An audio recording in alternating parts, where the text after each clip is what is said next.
좋은 날입니다. 말씀 가운데 은혜를 받고 새 힘과 소망을 받는 하루가 되기를 축복합니다. 사울은 왕으로 기름 부음을 받았지만 아직 그의 능력을 인정받지 못했습니다. 그런데 오늘 드디어 사울은 암몬과 전쟁을 해서 승리합니다. 어제 말씀 기억나시죠? 왕이 되는 두 번째 조건입니다. 자신의 능력을 다른 사람에게 보여주는 것이죠. 이제 세 번째입니다. 많은 사람 앞에서 공식적으로 왕이 됩니다. 이렇게 사울은 이스라엘 첫 번째 왕이 되었습니다. 그런데 오늘 사울과 길랏 야베스와의 관계가 재미있습니다. 사울은 길랏 야베스를 구해주고 공식적인 이스라엘의 왕이 되었습니다. 이 길랏 야베스를 구하기 위해서 암몬과 전쟁을 했죠. 사무엘상 31장을 보시면 사울과 그의 아들 요나단이 블레셋 사람들에 의해서 죽었습니다.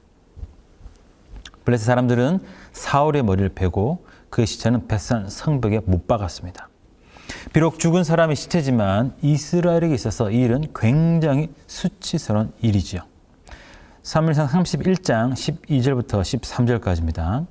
모든 장사들이 일어나 밤새도록 달려가서 사울의 시체와 그의 아들들의 시체를 벳산 성벽에서 내려가지고 야베스에 돌아가서 거기서 불사르고 그의 뼈를 가져다가 야베스의 셀나무 아래에 장사하고 7일 동안 금식하였더라. 블레셋이 두려워 아무도 사울의 시체를 어떻게 하지 못했습니다. 그때 길랏 야베스 사람들이 움직였습니다. 길랏 야베스 사람들은 사울과 그의 아들들 시체를 정성스럽게 장사 지냈습니다. 사울이 죽고 난 뒤에 다윗이 온 이스라엘 왕이 되었습니다.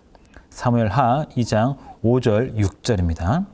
다윗이 길랏 야베스 사람들에게 전령들을 보내 그들에게 이르되 너희가 너희 주 사울에게 이처럼 은혜를 베풀어 그를 장사했으니 여호와께 복을 받을지어다.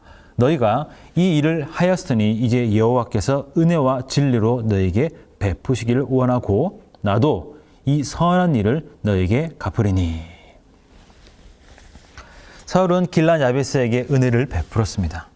길랏 야베스는 자신들에게 은혜를 베푼 사울에게 다시 은혜를 베풀었습니다.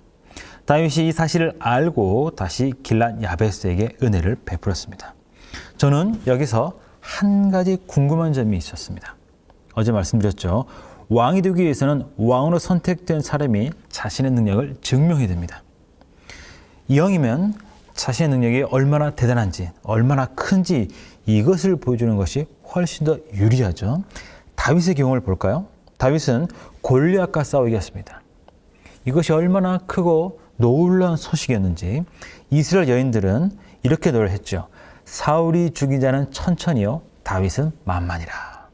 다윗의 이 소식은 온 이스라엘에 퍼졌습니다. 그리고 이 일로 말미암아 다윗은 사울의 미움을 받게 되었죠. 이에 비해서 오늘 사울이 한 일은 굉장히 작아 보입니다. 길랏 야베스를 구하는 것, 그것도 요단 동쪽에 있는 그들을 구하기 위한 전쟁이었습니다. 이 전쟁은 별로 중요해 보이지도 않고 그렇게 커 보이지도 않았습니다. 왜 사울은 길랏 야베스를 구하러 갔을까요? 제가 말씀드린 사사기 마지막 사건 레위인과 첩 기억나십니까? 그때 이스라엘 11지파와 베냐민 지파 사이에 전쟁이 일어났습니다. 베냐민 지파는 결국 남자 600명만 남고 다 죽었습니다. 이스라엘 11지파는 자신의 딸을 베냐민 지파에게 주지 않기로 했습니다. 이스라엘 11지파는 이 일을 무척 후회했지만 이미 늦었죠.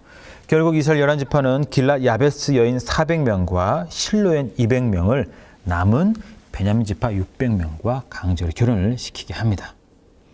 제 개인적인 견해로는 길랏 야베스 400명 여인 중에 한 명이 사울의 외가가 아닐까라고 생각합니다. 그래서 사울이 별로 그렇게 돋보이지도 않고 중요해 보이지도 않는 그 길랏 야베스를 구하러 간 것 같습니다. 여러분, 우리는 이미 구원이란 놀랍고 도저히 갚을 수 없는 은혜를 받았습니다. 그렇죠? 또 하나님은 여전히 오늘도 우리에게 은혜를 주십니다. 이 은혜는 주로 사람을 통해서 오죠. 하나님은 우리를 통해서 다른 사람에게 은혜를 주실 수 있습니다. 또 하나님은 다른 사람을 통해서 우리에게 은혜를 주실 수도 있습니다. 우리는 은혜를 받은 사람으로서 은혜의 통로가 되어야 합니다. 우리는 말로 다른 사람에게 은혜를 끼칠 수 있습니다. 우리가 가진 시간 혹은 돈으로도 은혜를 끼칠 수 있습니다. 혹시 커피를 잘 내린다면 이것도 은혜를 끼칠 수가 있겠죠. 오늘 우리는 누구에게 은혜를 나누어 줄 수 있을까요? 오늘 은혜의 통로, 하나님의 은혜의 통로로 살아가시는 저와 여러분 모두가 되시기를 간절히 축복합니다.